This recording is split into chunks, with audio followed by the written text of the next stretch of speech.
پیارے بچوں، السلام علیکم۔ کتابوں کی کہکشاں میں آپ کو خوش آمدید۔ آج ہم آپ کے لیے ایک بہت مزیدار نظم لے کے آئے ہیں جو قدرت کی ایک بہت ہی خوبصورت شے کے بارے میں ہے، اور وہ ہے شفق یعنی ٹوائلائٹ۔ یہ وہ روشنی ہوتی ہے جو کہ سورج غروب ہونے کے بعد اور رات ہونے سے پہلے آپ کو نظر آتی ہے۔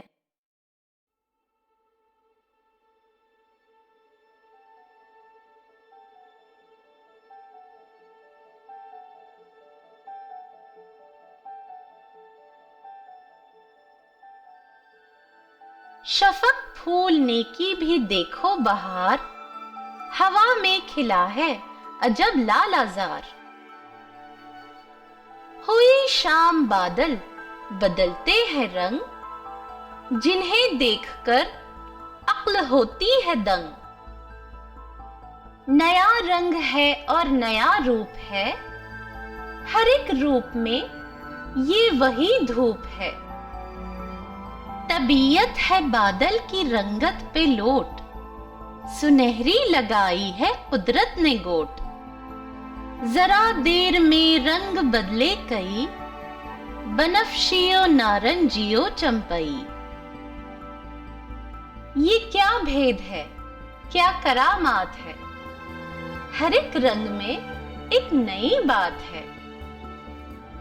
یہ مغرب میں جو بادلوں کی ہے باڑ، بنے سونے چاندی کے گویا پہاڑ۔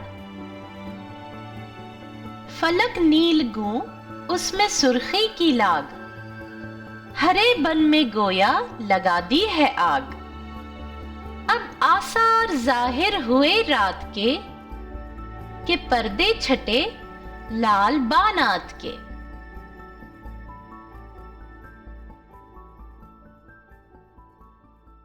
اب ہم آپ کو کچھ مشکل الفاظ کے معنی بتاتے ہیں۔ پہلا لفظ ہے لال آزار۔ ہوا میں کھلا ہے عجب لال آزار۔ لال آزار کے معنی ہیں ہرا بھرا باغ۔ دوسرا لفظ ہے دنگ۔ ہوئی شام بادل بدلتے ہیں رنگ، جنہیں دیکھ کر عقل ہوتی ہے دنگ۔ دنگ کا مطلب ہے حیران۔ سنہری لگائی ہے قدرت نے گوٹ۔ خواتین کے لباس کے کناروں پہ جو رنگ برنگی بیل لگتی ہیں انہیں گوٹ کہتے ہیں۔ بنفشیو نارنجیو چمپئی، یہ رنگوں کے نام ہیں۔ بنفشی، نارنجی اور چمپئی۔ یہ کیا بھید ہے، کیا کرامات ہے۔ بھید کا مطلب ہے راز اور کرامات کا مطلب میریکل، ایک بہت ہی عجیب و غریب انہونی بات۔ یہ مغرب میں جو بادلوں کی ہے باڑ۔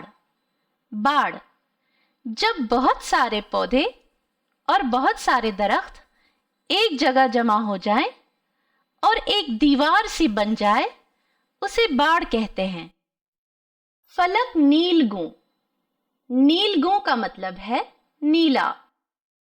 ہرے بن میں گویا لگا دی ہے آگ۔ بن مطلب جنگل۔ تو بچوں، امید ہے آپ کو یہ نظم پسند آئی ہوگی۔